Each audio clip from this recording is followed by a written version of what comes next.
Meus amigos, meus irmãos, sejam todos muito bem-vindos ao nosso canal de Estudos Espíritas.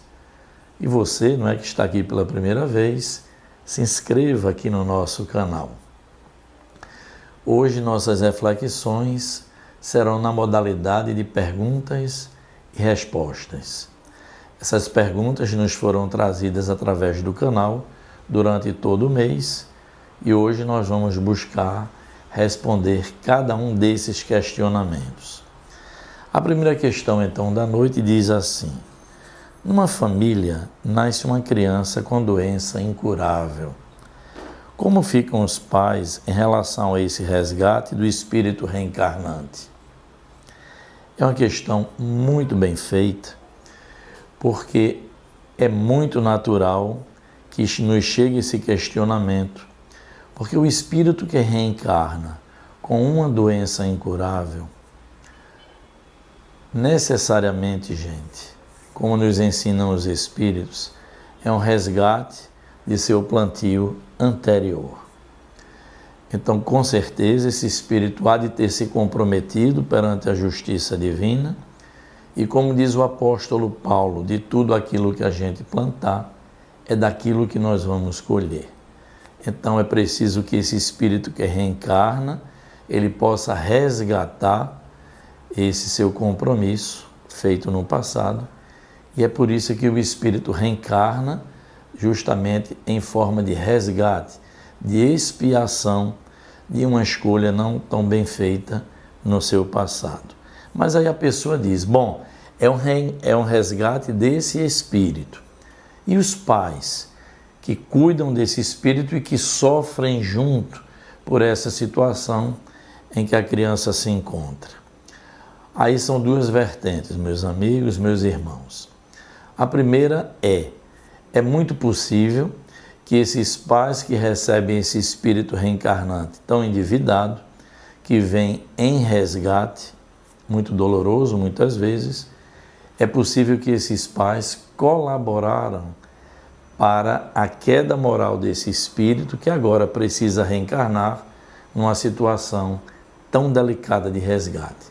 Então, esses pais que também se comprometeram nesse compromisso do seu filho atual, lá no passado, eles em conjunto se comprometeram perante a justiça divina e aí a família volta com esse resgate que a gente chama até de coletivo, não é? O espírito vem resgatar aquele plantio do passado e os pais que também colaboraram muitas vezes com a queda moral desse espírito, recebem esse espírito dentro de sua própria família para justamente que todos possam passar por essa expiação e se redimirem perante a sua própria consciência e perante a justiça divina também.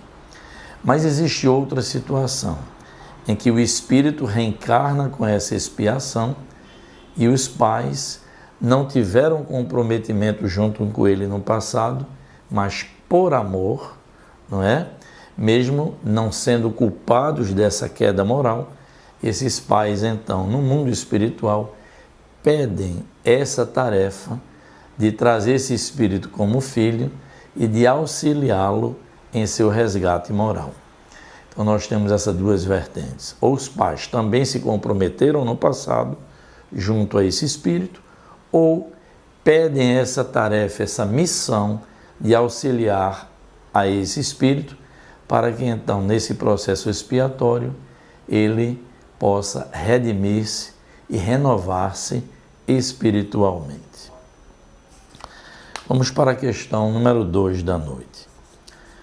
Como pode um espírito desencarnado atuar diretamente na matéria, gerando os ditos fenômenos de efeitos físicos, pancadas, vozes, ruídos, deslocamento de objetos?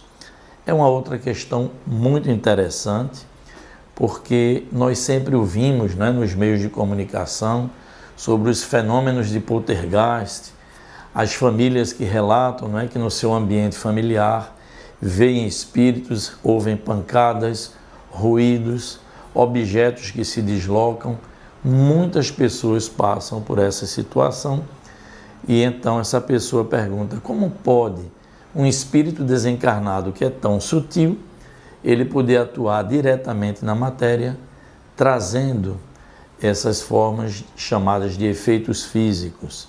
Pois bem, nós aqui já estudamos e vamos então relembrar. O espírito desencarnado, ele é extremamente sutil na sua conformação. Mas todo espírito tem o seu perispírito, que é o seu corpo espiritual, que é fluido cósmico universal de uma forma mais sutil. Então é através do seu corpo espiritual, do seu perispírito, que o espírito, estando desencarnado, consegue sim atuar naquilo que nós chamamos a matéria mais bruta, a matéria mais condensada, e gera sim esses fenômenos. Então, o perispírito é a chave de atuação para todos esses fenômenos aqui citados: pancadas, ruídos, deslocamento de objetos. Então, o espírito desencarnado, com o seu perispírito e mais uma substância que nós chamamos de ectoplasma, que algumas pessoas encarnadas têm o poder de liberar essa substância de suas células de forma mais abundante, às vezes um adulto da casa, às vezes uma criança. Essa criança ou esse adulto libera esse ectoplasma e é com essa matéria, que também é modelada pelo pensamento, que o espírito desencarnado atua e gera esse tipo de situação.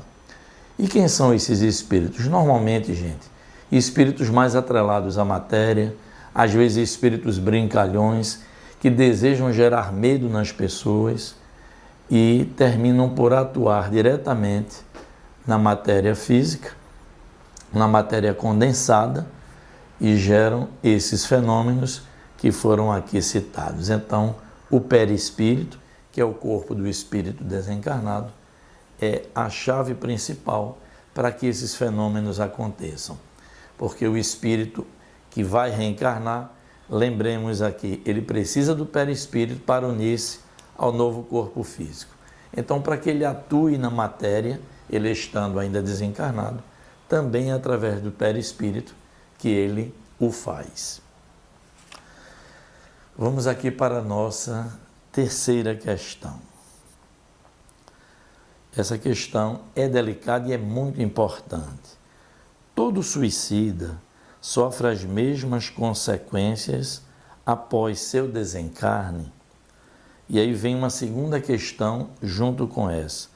Existe remissão para os suicidas? Então vamos responder por parte, não é? Então a questão é: se todo suicida sofre as mesmas consequências? A resposta é não. Porque na justiça divina sempre são examinados, gente, os atenuantes e os agravantes, não é?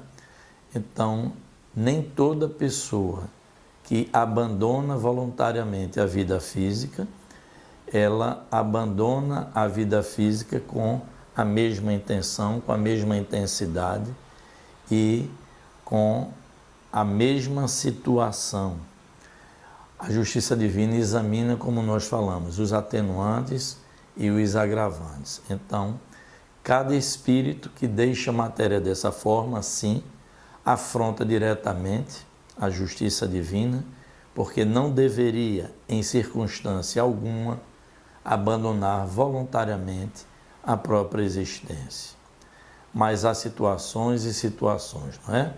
Muitas vezes a pessoa deixa a vida física por completo peso moral que vem sofrendo, por circunstâncias variadíssimas, ou por indução muito dura, muito forte de outras pessoas. Esses com certeza têm algum atenuante. Outros não. Às vezes por motivo mais simples, torpe mesmo, abandonam voluntariamente a existência, achando que vão ter a solução imediata dos problemas que os aflige, e quando chegam no mundo espiritual, encontram uma realidade completamente diferente.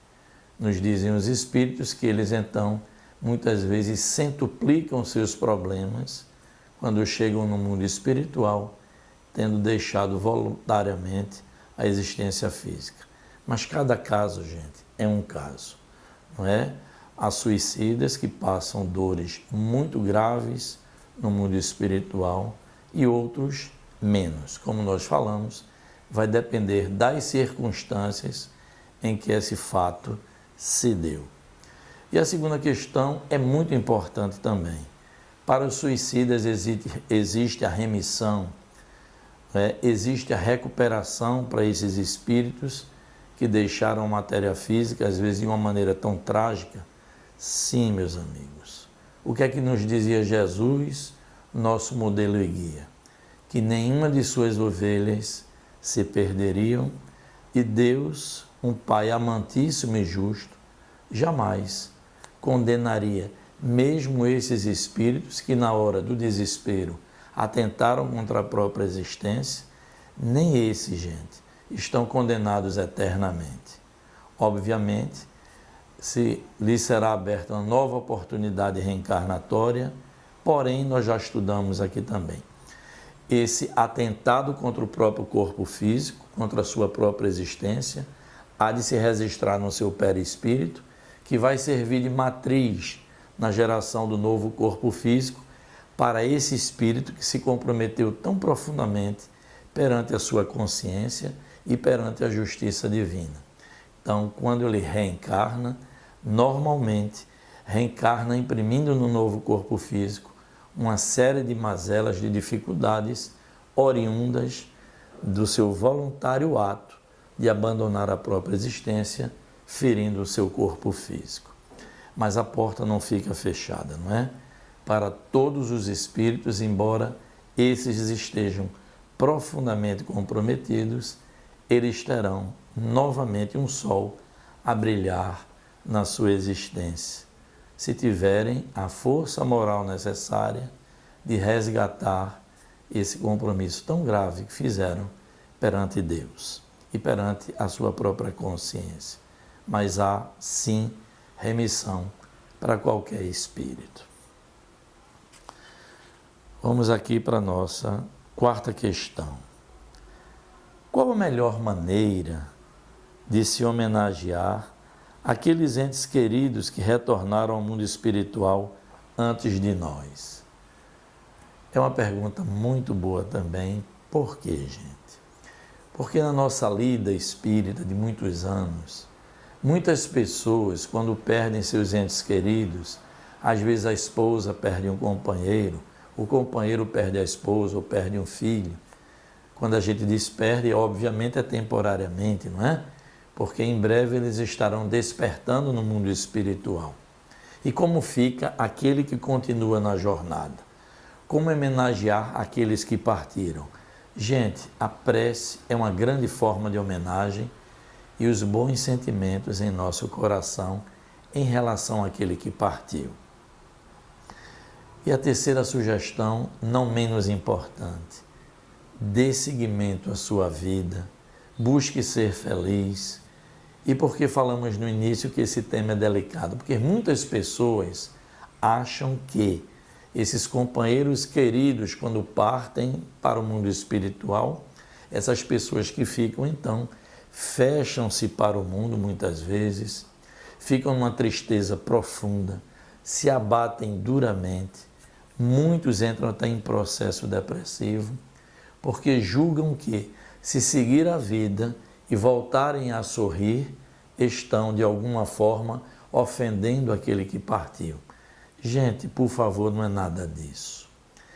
Esse ente querido que nos ama, estando no mundo espiritual, ele deseja, sim, que a gente seja feliz, que nós voltemos a sorrir, que nós continuemos aqui na existência física, dando seguimento aos nossos projetos no campo do bem, que a gente possa novamente voltar a sorrir e voltar a viver. Não é passar muitos anos em tristeza profunda que estaremos homenageando aqueles que partiram, nem dizendo a eles a mensagem de que os amamos porque estamos muito tristes. Não, gente. A saudade é legítima, a tristeza inicial é muito verdadeira, é muito legítima também, mas é como já dissemos aqui, o tempo vai passando, a dor vai indo embora e fica apenas a saudade. Então, para esse que fica, é importante que siga a sua existência e com a sua felicidade, homenageando aquele que partiu. É assim que a doutrina nos ensina e é essa maneira, gente, que nós temos de continuar homenageando aqueles que nos antecederam na grande viagem. Quinta e última questão da noite. Como devo proceder, pois vejo os espíritos, sinto suas presenças e sonho muitas vezes com pessoas que já desencarnaram? Eu sinto muito receio disso tudo. É a pergunta da pessoa. Como proceder, não é? Devo dizer que muitas pessoas, gente, chegam à nossa casa espírita passando por essa situação, porque pressentem os espíritos, porque ouvem vozes, porque vê alguns vultos dentro de casa. E como proceder, não é? Tudo isso são traços de mediunidade que começam a aflorar nessa pessoa. Porque todo aquele que tem a sensibilidade de perceber o mundo espiritual e os espíritos já possui esses traços de mediunidade. Uns em menor grau, outros em maior grau, mas é um processo de mediunidade que está aflorando nessa pessoa que faz a pergunta. Como proceder? Procure uma casa espírita séria. E lá nós temos os estudos de educação mediúnica, que o nome já diz, para educar esse potencial mediúnico que está sendo aflorado. Por quê? Porque se você não educa esses potenciais, você vai passar por essa série de fenômenos. Então, conhecer o que está acontecendo com a gente é muito importante. E o segundo passo é buscar, nessas escolas de educação mediúnica, educar essas potencialidades que são naturais, não é, que se atrelam à existência material. É por isso que praticamente todas as pessoas, em menor ou maior grau, têm um certo poder mediúnico, uma certa potencialidade mediúnica. E o importante, gente, é conhecer o fenômeno, que é algo natural, não é algo que você precise ter medo ou receio, porque a potencialidade aflora em você. E nessas escolas de educação mediúnica, que as casas espíritas nos favorecem, eles nos acolhem e ali você vai treinando esse potencial e aprendendo a lidar com essa forma de mediunidade que começa a aflorar no seu dia a dia. Finalmente, qual é a sugestão? Muitas pessoas que estão nas casas espíritas e educam essa potencialidade, mais adiante colocam esses potenciais a serviço do bem. Então isso é muito importante, porque já se diz que mediunidade sem uso é como uma ferramenta enferrujada, não é? Um irmão da nossa casa espírita já nos dizia isso. Então é muito importante, gente, que quando começar a surgir esses traços mediúnicos, em que nós tivermos contato, ou em casa, onde quer que a gente esteja, com os espíritos desencarnados, como diz aqui, ou por um sonho, não é? Ou através mesmo no estado de vigília, você percebendo a presença desses espíritos, é natural que as pessoas que não conheçam o fenômeno sintam um certo receio. Mas quanto mais a gente conhecer, quanto mais a gente estudar, mais natural isso vai ficando e nós vamos percebendo sim que essas potencialidades mediúnicas podem ser colocadas a serviço do próximo, a serviço do bem. Então são esses questionamentos que nós trouxemos nesse momento e gostaríamos de encerrar o nosso estudo da noite, essas perguntas e respostas, com um pensamento a autora chama-se Rita Maidana e serve para o encerramento do nosso estudo e para a nossa reflexão. Ela diz assim: ao nosso redor só vai germinar o que semeamos. Tudo é semente, palavra, pensamento, gesto. Tudo brota. O que você deixa de lado murcha, o que você rega floresce. Então é um pensamento muito bacana de Rita Maidana, que fica aqui para a nossa reflexão final do nosso estudo. E se você gostou de mais esse estudo, de mais essa reflexão, deixa aqui o seu like, tá certo? Divulguem bastante. Você que está aqui pela primeira vez, se inscreva em nosso canal. E eu sempre agradeço, né, as pessoas que durante a semana vão deixando aqui seus comentários, suas impressões sobre os nossos estudos. E se Deus assim o permitir, vai permitir, né, gente? Nós estaremos no próximo sábado juntos novamente para mais um estudo no nosso canal de Estudos Espíritas. Que a paz de Jesus nos envolva hoje, agora e para todos sempre.